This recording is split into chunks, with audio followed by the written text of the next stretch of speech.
가정의 달 주님 은혜가 우리 성도들 모두에게 함께하기를 예수님 이름으로 간절히 축원합니다. 우리 서로 인사하기 원합니다. 예수님의 이름으로 사랑하고 축복합니다. 예수님의 이름으로 사랑하고 축복합니다. 네. 나라 민족을 위해서 우리가 기도할 제목이 많은 때입니다. 대통령 선거를 앞두고 많이 혼란스럽습니다. 사법부도 행정부도 입법부도 모두가 다 지금 정상이 아닌 상황인 것 같아요. 기도 외에는 다른 방법이 없습니다. 또 저는 지난주에 폰을 교체했습니다.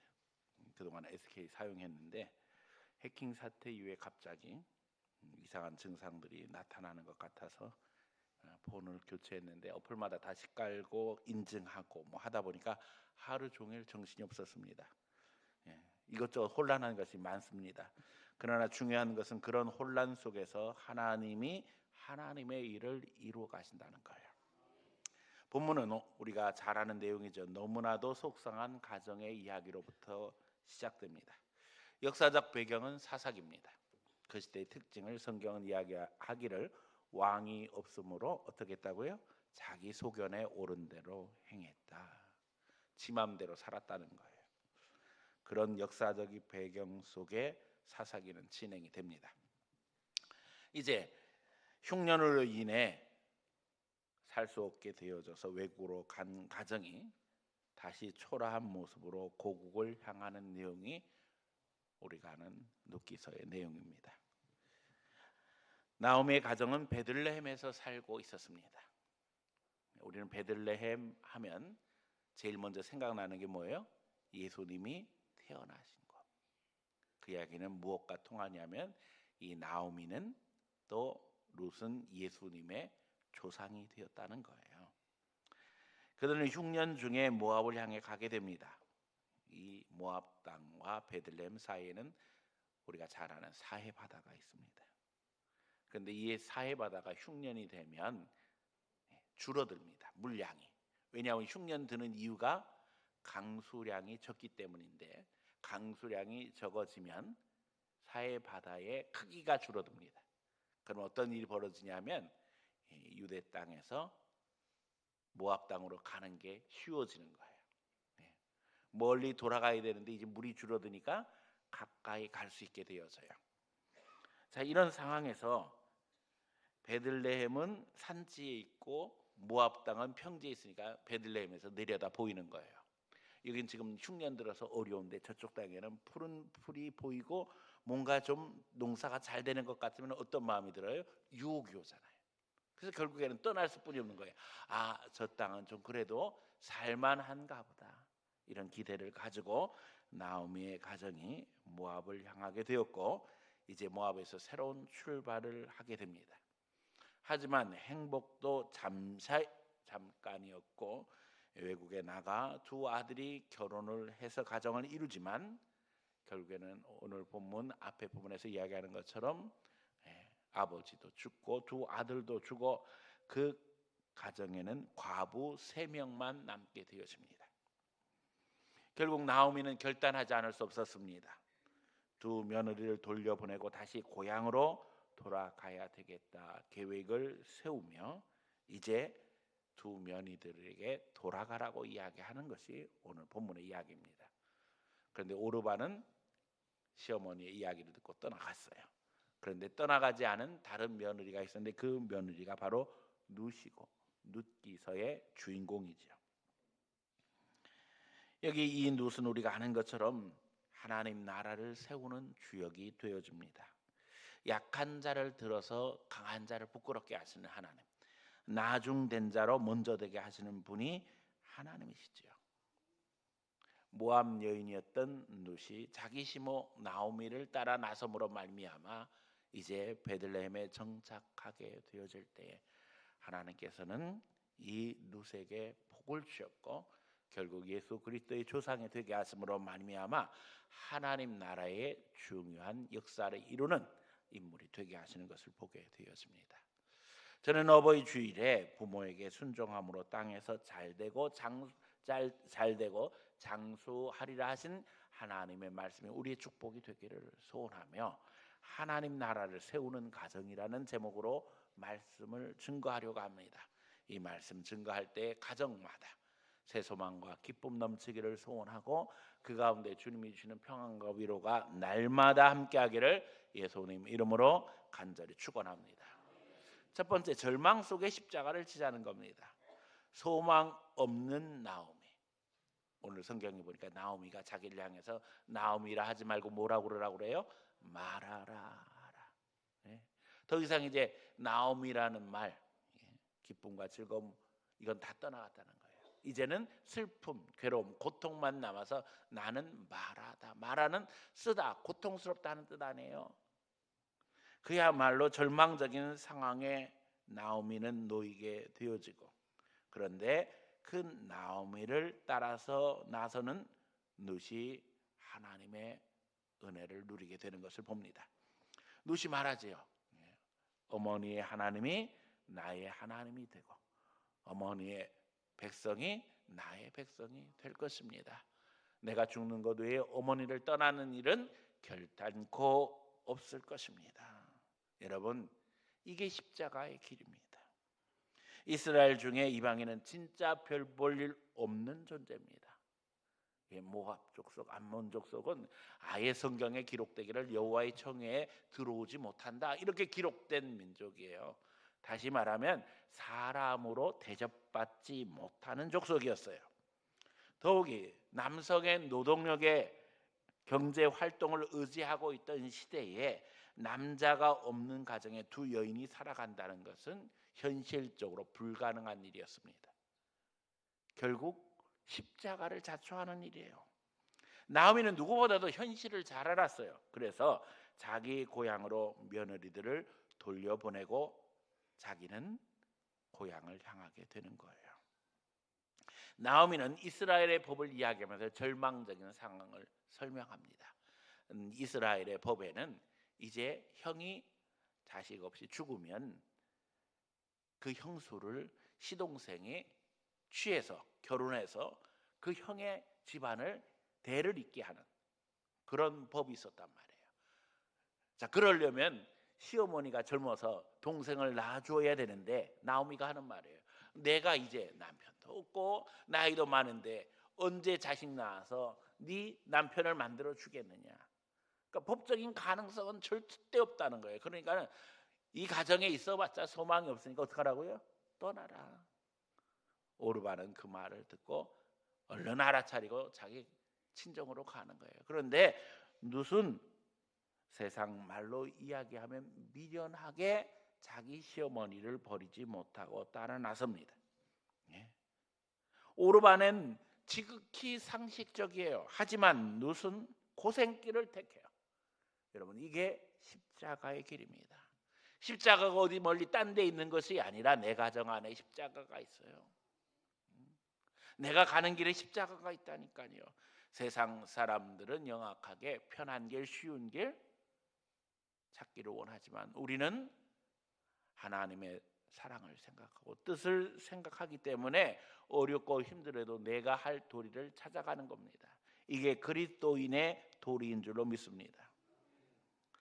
하나님은 그 고생길 십자가의 길에 역사하시는 거예요. 절망이 변해서 소망이 되게 하시는 것이 하나님의 역사입니다. 하늘의 밀알이 썩어지면 어떻게 된다고요? 많은 열매를 맺게 된다 하셨습니다. 십자가 없이 부활의 영광에 이를 수 없습니다. 위기가 없는 가정은 없습니다.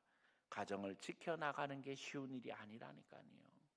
가정을 이루는 것도 쉬운 일이 아니지만 이루어진 가정을 지켜나가는 것이 쉬운 일이 아닌 것이 오늘 우리 시대의 현실이 되고 말았어요. 희생해야지만 행복은 유지되는 것입니다. 과거 한국의 어머니들은 가정을 지키기 위해서 희생을 마다하지 않았습니다. 시부모님 봉양하고 남편 위에 내조하고 자식들 위해서 일생을 바치며 사셨어요. 그래서 한국의 가정이 유지되고 모든 자녀들의 마음엔 희생하시는 어머니의 사랑이 넘치게 되었습니다. 어떻게 생각하면 우리 한국인들의 힘이 어머니의 사랑이라고 해도 과언이 아니잖아요. 누구나 다 어머니를 생각하면 눈물이 나고 고생하시는 어머니, 나를 사랑하시는 어머니가 마음 깊이 자리 잡고 있는 것이 우리의 모습입니다. 하나님은 가정을 통해 천국을 배우게 하셨어요. 부모는 하나님의 대리자입니다. 자식을 사랑하는 것뿐만 아니라 이제 말씀으로 잘 키워 복받는 하나님의 자녀들이 되게 하여야 합니다. 성경은 분명하게 부모에게 효도하는 것이 약속 있는 첫 계명이라고 하시면서 효도할 때 땅에서 잘되고 장수하리라고 하셨습니다. 하나님은 자녀들이 부모를 통해 하나님의 사랑을 체험하게 하실 뿐만 아니라 효도함으로 잘되고 장수하는 복을 누리길 원하고 계십니다. 이게 하나님 뜻이에요. 더욱이 우리 청교도 신앙, 장로교 신앙은 부모에게 효도하는 것을 사회 질서의 시작으로 인식했습니다. 다시 말하면 부모 연배의 어르신들에게 내 부모에게 하는 것처럼 공경을 다하라는 거예요. 내가 그렇게 할 때 내 부모들도 다른 데 가서 존경받지 않겠느냐는 거예요. 자기 부모뿐만 아니라 자기 연배의 어르신들에게 공경을 표시할 뿐만 아니라 교회 안에서도 하나님이 세우신 지도자들에게 부모에게 공경하듯 하라는 것이 우리 장로교, 청교도의 신앙입니다. 더 나아가서 확대해서 모든 영역에서 전문가들을 인정하고 존경할 것을 가르쳤어요. 그래서 경제면 경제, 문화면 문화, 정치면 정치, 그 영역에서 오랜 경험을 가지고 전문가로서 인정받는 사람들을 존경하고 존중해 주라는 것이 우리 장로교 윤리의 기본입니다. 이것을 끊임없이 청교도들은 가르치고 교육했기 때문에 오늘 이 전통 속에 인류가 하나님의 축복을 누리게 되어진 것입니다. 하지만 우리 시대는 이런 것들이 무너지고 윤리는 혼란 속에 빠져들고 있습니다. 제가 말씀드린 것처럼 종교개혁 이후 500년 동안 장로교회는 신앙의 전통 속에서 민주주의를 만들어서 정치 제도를 발전시켰고 더 경제적으로는 자본주의를 만들고 직업 소명설 속에서 시민사회가 형성함으로 말미암아 풍성한 역사를 누릴 수 있도록 그야말로 행복한 인류의 미래가 우리 신앙의 기초에서 이루어졌다 해도 과언이 아닌 것이 현실인데 오늘에 와서는 우리 신앙이 다 무너지고 많이 결국에는 윤리는 혼란 속에 빠져들게 되어지고 세상의 질서는 엉망진창이 되고 말았습니다. 여기에 예수 믿는 그리스도인들은 십자가를 지는 마음으로 하나님이 명령하시는 인간으로서의 도리를 실천해 나가야 합니다. 그 기본이 뭐라고요? 부모에게 효도하는 거, 공경하는 거라는 거 있다는 거예요. 그래야지만 땅에서 잘 되고 장수한다고 하나님이 말씀하신 거예요. 여러분, 오늘 우리 예수 믿는 사람은 신앙 자체가 경쟁력입니다. 신앙 안에서 기도하고 찬양하고 배우며 가르치고 교제하고 우리는 천국을 훈련하는 것입니다. 이 기초가 어디에서 이루어져요? 가정에서부터 이루어지는 거예요. 서로 사랑하는 것들을 배우고 그 가운데서 하나님 앞에 협력하는 걸 배워나가는 거예요. 이게 가정에서 이루어지지 않으면 세상은 엉망이 되어집니다. 교회에서 이것이 가르쳐지지 않으면 교회뿐만 아니라 세상이 엉망이 되는 거예요. 그런데 오늘 우리가 아는 것처럼 우리 시대가 다 이기적인 존재를 만들어낸 시대가 되고 말았어요. 온통 경쟁 속에서 서로를 비난하고 평가하고 판단하는 가운데 자기 하나 잘 되자고 발버둥치는 세상이 되고 말았으니 세상은 말 그대로 지옥 같은 세상이 되었습니다. 이유가 어디에 있는가를 잘 알고 우리가 하나님 앞에 십자가를 져야 된다는 거예요. 특별히 부모를 공경함에도 마찬가지예요. 세상에 좋은 부모만 있는 것은 솔직히 아닙니다. 못된 부모도 있어요. 그러면 못된 부모는 못됐으니까는 공경하지 않아도 되는가? 그래서 성경은 이렇게 이야기합니다. 주 안에서 공경하라는 거예요. 누굴 생각함으로? 하나님을 생각함으로 부모에게 효도하라는 거예요. 그래야지 잘 된다는 거예요. 이걸 또한 그리스도인 부모들은 자녀들에게 가르쳐야 됩니다. 때때로 그리스도인 부모라고 할지라도 100% 완벽할 수는 없지요. 하지만 하나님의 말씀이기 때문에 가르치는 게 도리라는 거예요. 그래야지 내 자녀가 잘 될 수 있는 거예요. 이게 기독교 신앙인 거예요. 네? 나는 부족했기 때문에 너희에게 잘못한 부분이 있지만 하나님의 말씀이 부모에게 효도하라고 하셨고, 그러면 이것이 약속 있는 계명이기에 너가 땅에서 잘되고 장수한다고 하셨으니 너가 땅에서 잘되고 장수하게 하기 위해서는 내가 너한테 잘해줄 수 있는 것이 이 말씀을 이야기해주고 네가 나한테 잘하는 것이 너가 복받는 길이란다. 미안하다, 내가 너한테 잘못한 건 많지만 그래도 회개하는 마음으로 내가 마지막으로 이야기해 줄 수 있는 이야기가 이 이야기라는 걸 가르쳐야 된다는 거예요. 요즘에는 이상한 부모님들이 많잖아요. 너는 너 살고 나는 나 살고. 이게 하나님 뜻이 아니라니까요. 여러분, 신앙은 희생입니다. 부모가 자식을 위해서 희생하고 자식이 부모를 위해서 희생하고, 이게 십자가라니까요. 아내가 남편을 위해서, 남편이 아내를 위해서, 형제가 형제를 배려하면서 서로 양보하고 희생할 때 거기에 하나님의 능력이 나타나게 되어지는 것입니다. 오늘 이와 같은 축복 속에서 여러분의 가정이 잘 되고 또한 형통하기를 축원합니다. 여러분 모두가 예수 안에서 강건하여 장수하며 그 가운데 주님의 영광을 드러내는 축복된 가정이 되기를 원합니다. 저는 꿈꾸는 교회상이 있어요. 어린아이, 갓난아이부터 어르신, 할아버지, 할머니, 연세가 많으신 분들까지 함께 손을 잡고 교회에 나오는 그런 아름다운 교회, 그게 제가 꿈꾸는 교회고 우리 교회가 그런 교회로 만들어져 가고 있잖아요. 어린 아이들도 있고 연세가 많이 든 어르신도 계시고 또 그 가운데 젊은 사람들이 열심을 내서 봉사하고 헌신하는 모습을 생각할 때 너무나도 행복합니다. 여러분, 진정 믿음 안에서 오늘 말씀 깊이 생각하면서 주여 십자가를 짐으로 말미암아 하나님 나라가 어디에? 내 가정에 임하게 해주세요. 내가 더 참고 기도하고 양보하고 사랑하며 우리 가정을 믿음 안에서 세워나갈 수 있도록 주님 도와주시옵소서. 기도하는 가운데 하나님의 은혜가 넘치는 아름다운 가정, 예수 그리스도의 향기가 나는 복된 가정 되기를 축원합니다.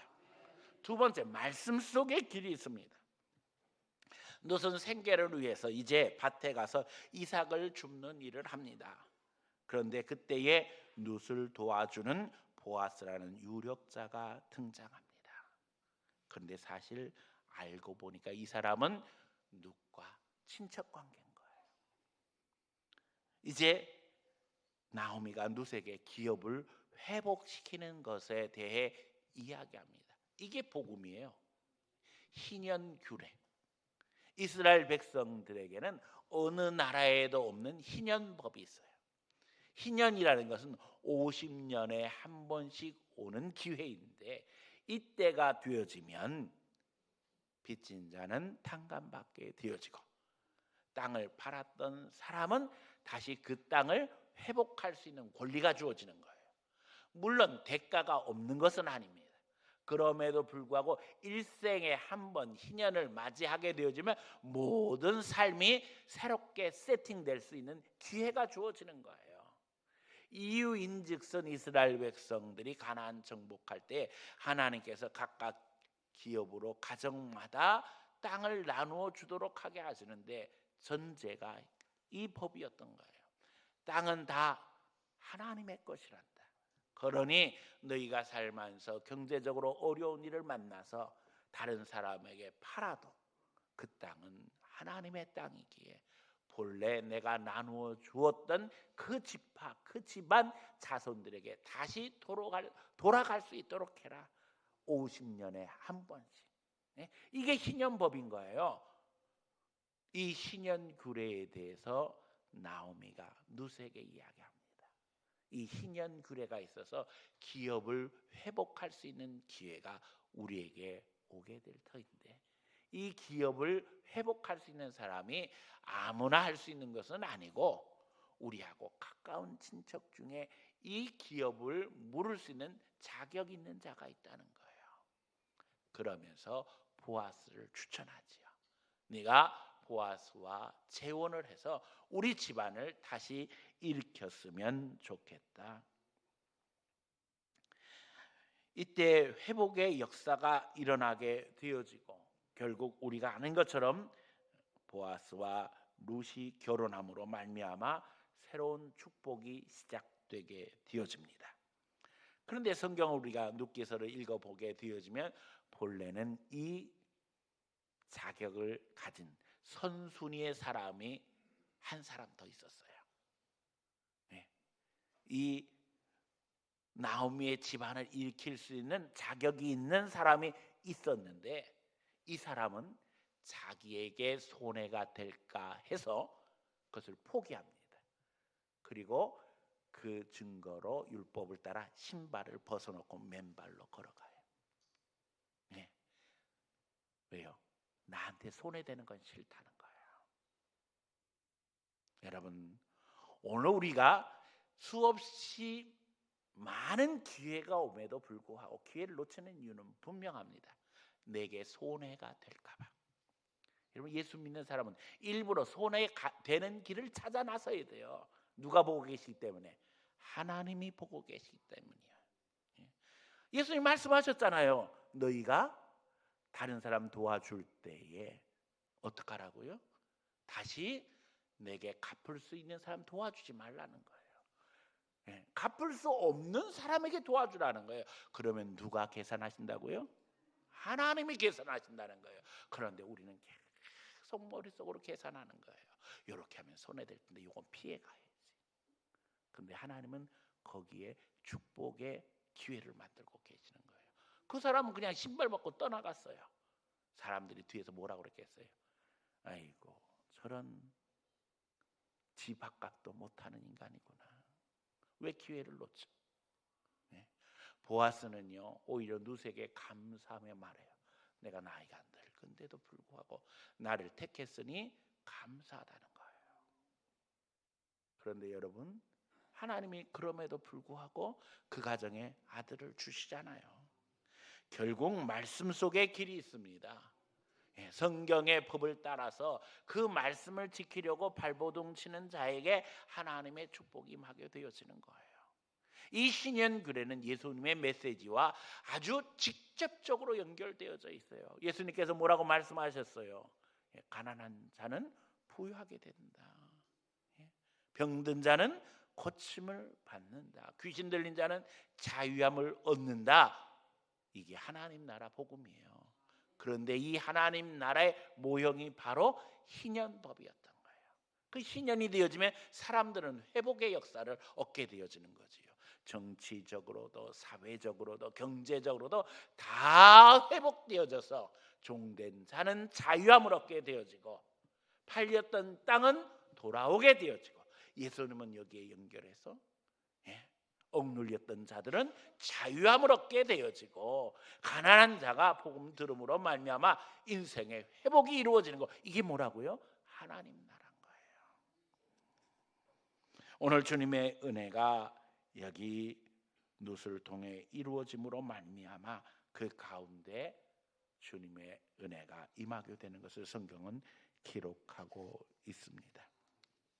여러분, 보아스가 누굽니까? 보아스는 우리가 잘 아는 나합의 아들입니다. 나합이 누구예요? 여리고성 멸망할 때에 정탐꾼 두 사람을 도와서 그 사람을 숨겨준 사람이 누구였어요? 나합이었습니다. 놀라운 일이죠. 하나님은 그래서 역전의 주인공이시라는 거예요. 나합이 기대했던 건 뭐예요?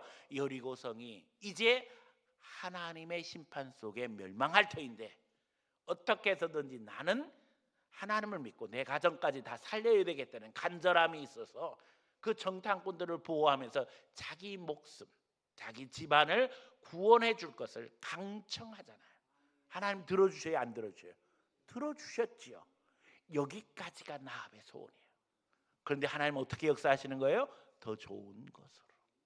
하나님이 나합에게 결혼하게 하시고 거기서 보아스라는 아들을 주셨는데 이 보아스가 이미 당대에 하나님의 축복을 얻어서 베들레헴에서 거부가 되었습니다.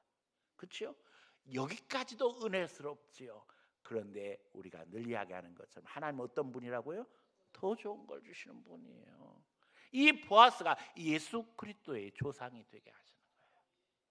거기서 룻이라는 여자와 희년의 법을 따라 하나님의 율법을 따라 말씀에 순종하며 아름다운 가정을 이루게 되어질 때 그 가정이 축복의 가정이 되어집니다.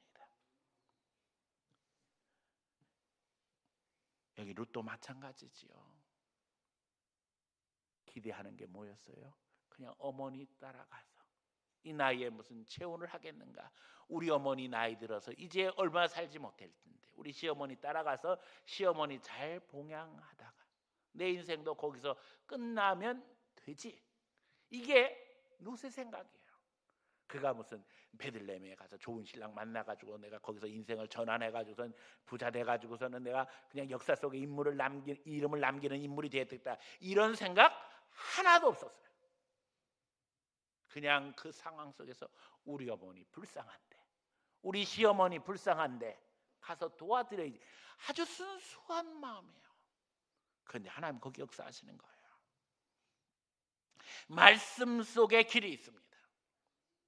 여러분, 나오미가 자기 며느리를 보면서 어떤 생각을 해요? 자기를 위해서 껍데기뿐이 남지 아니한 자기를 위해서 따라나서는 그 며느리를 보면서 룻은 자기 딸 이상으로 사랑하는 거예요. 그러니까 결국 재혼을 하게 하고 거기서 자식이 생기니까 그 아이를 안고 하나님을 찬양하며 영광 돌리잖아요. 그러면서 자기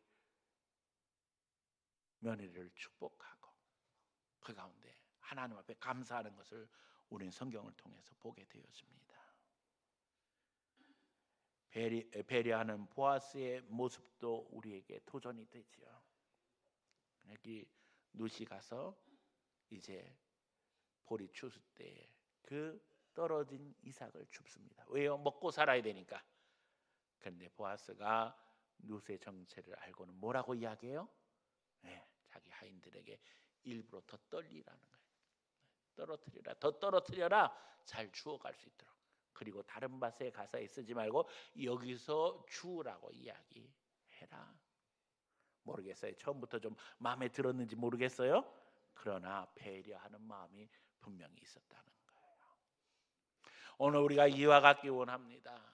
하나님 앞에 진정 십자가를 감당하는 가운데 주님의 말씀을 믿고 결국에는 배려하는 사람, 희생하는 사람, 양보하는 사람이 최후 승리자가 된다는 사실 기억함으로 말미암아 가정 안에서도 더 배려하고 더 사랑하고 더 양보하고 더 참아주고 더 좋은 말을 하고 그 가운데 하나님 바라봄으로 말미암아 주님의 깊은 은혜를 체험하고 믿음의 역사를 이루어가는 거룩한 성도, 거룩한 가정이 되기를 예수님 이름으로 간절히 축원합니다. 세 번째, 룻은 하나님 나라를 세우는 여자가 되었습니다. 오늘 우리 시대 우리가 정의를 이야기하고 사랑을 이야기하고 대한민국이 이렇게 되기를 원한다고 이야기하는데 사실은 그 시작은 개인으로부터, 바로 나로부터 시작되어야 됩니다. 예수 믿어서 하나님 앞에 변화된 삶을 살게 되어지면 빛과 소금의 역할을 감당하는 것이고 빛은 어둠의 세력을 물리치게 되어지는 거예요. 룻은 다윗의 조상이 되고 예수 그리스도의 조상이 되었습니다. 다윗의 나라는 하나님의 나라를 예표하는 나라였고 예수님은 우리에게 구원의 역사 속에서 하나님을 이루시는 분이 되었습니다. 우리가 십자가를 칠 때 오늘도 하나님 나라는 우리 가운데 임하게 되어집니다. 세상 사람들은 십자가를 거절하지만 십자가를 찾아 나서야만 합니다. 내가 죽어야 할 자리, 내가 희생해야 할 자리, 내가 봉사해야 할 자리, 그것을 찾아서 실천할 때 하나님은 거기에 하나님의 은혜를 부으시고 하나님의 능력이 나타나게 되어지며 그 가운데 은혜가 넘치게 됩니다. 여러분의 가정이 다 이런 축복 속에 들어가기를 축원합니다. 가정마다 절망적인 이야기는 있습니다. 오늘 우리 시대는 십자가를 안 지려고 발버둥을 칩니다. 그래서 가출도 하고 이혼도 합니다. 하지만 주님을 묵상하고 십자가 지면 천국이 임합니다. 미래를 바라보며 하나님의 축복하시는 가정을 꿈꾸시기 바랍니다. 하나님 앞에 며느리 된 자는 눕과 같은 며느리가 되게 해주세요. 기도하면 하나님이 축복하실 줄로 믿습니다. 시어머니 된 자는 나오미 같게 해주세요. 기도하면 하나님 축복이 임할 줄로 믿습니다. 아들 되고 남편 된 자들은 보아스 갖게 해주세요. 오벳 갖게 해주세요. 이세 갖게 해주세요. 다윗 갖게 해주세요. 하나님 앞에 기도하면 기도하는 대로 이루실 줄로 믿습니다. 그런데 거꾸로 시어머니 되어서 하나님 우리 며느리가 눕과 같게 해주세요. 우리 며느리는 왜 눕과 같지 않을까? 교회 다닌다면서 곤란합니다. 또 며느리 된 자가 우리 시어머니는 나오미 같게 해주세요. 그러면서 우리 시어머니는 왜 나오미 같지 않을까? 교회 권사님이면서 이러면 곤란한 거예요. 하나님의 말씀을 누구 다른 사람에게 적용하려고 애쓰지 말고 누구에게? 내게. 십자가를 다른 사람에게 그냥 넘기려고 애쓰지 말고 십자가가 보이면 주님 감사합니다. 누가 지겠습니다? 내가 지겠습니다. 그런 가운데 구원의 역사를 이해하고 나도 십자가 짐으로 말미암아 헌신 가운데 주님의 복을 누리는 복된 성도들 되시기를 축원합니다. 가정이 하나님 나라의 기초며 교회의 기초입니다. 십자가로 가정을 살리는 성도들 되시기를 축원합니다. 역전의 역사를 기대하며 예수님이 바라보고 계시다는 사실을 기억하는 성도들 되시기를 축원합니다. 우리가 십자가를 칠 때 주의 보혈이 역사되며 악한 마귀 세력은 떠나가고 하나님이 책임져 주시는 은혜가 임한다는 사실을 기억함으로 말미암아 하나의 미랄이 되어 가정을 살리고 그 가운데 잘되고 장수하는 복이 여러분 가정에 차고 넘치기를 예수님 이름으로 간절히 축원합니다.